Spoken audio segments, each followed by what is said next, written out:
Hi hello నమస్తే welcome to VVR TV official మిత్రులారా. ఒక పెద్ద మనిషి, ఒక రాజకీయ నాయకుడు హిందూ ధర్మం, దేవుడు వీటి గురించి ఏదైనా ప్యారడీలు అపహాస్యం చేస్తే తాట తీస్తాం, ఊరుకో ఒక్కొక్కళ్ళకి అని ఏదో మొన్న స్టేట్మెంట్ చూశాను నిన్న ఎప్పుడు. అయితే కారణం ఏంటంటే, ఒక పార్టీకి చెందిన నాయకులు నెల్లూరులో ఏదో ప్రోగ్రాం చేస్తూ గోవింద అనే పదాన్ని ఉపయోగించి ఏదో ప్యారడీగా ఏదో పాట పాడారు. ఏది కూటమి ప్రభుత్వం గోవింద, పథకాలు గోవింద, సంథింగ్. సరే, దాని మీద సీరియస్ అయ్యారు. అది తప్పు, చాలా తప్పు. వాళ్ళని శిక్షించాల్సిందే. వాళ్ళకు యావజ్జీవ కారాగార శిక్ష లేకపోతే ఉరి శిక్ష వేయాల్సిందే. అయితే పాత వీడియోలు కొన్ని బయటకు వచ్చాయి.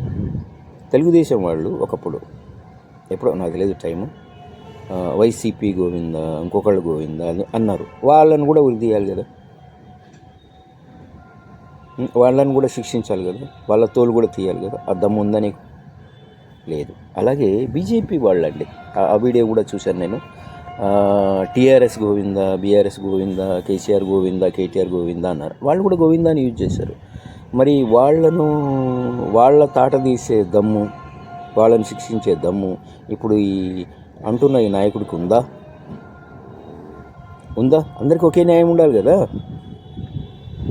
నేను ఏ పార్టీకి సపోర్ట్ చేయట్లేదు, వైసీపీ కానీ, ఇటు టీడీపీ కానీ, కూటమి కానీ, ఇప్పుడు బీజేపీ. వీళ్ళు కూడా యూజ్ చేసి ప్యారడీగా అన్నారు కదా. మరి వాళ్ళని ఏం చేస్తావు? అన్న నాయకుడు, ఈ మాట అన్న నాయకుడు వాళ్ళని ఏం చేస్తాడు? వాళ్ళని ఎలా శిక్షిస్తే కేసు పెడతావా, తాట తీస్తావా? వాళ్ళది తీ, మరి చూద్దాం. అందరికీ ఒకే న్యాయం ఉండాలి కదా బాస్. గోవింద అని ప్యారడీ ఎవరు చేసినా తప్పే, తన్నాల్సిందే. వాళ్ళని ఎగిరెగిరి తన్నాలి, లోపల పడేయాలి, భయంకరమైన శిక్ష వేయాలి.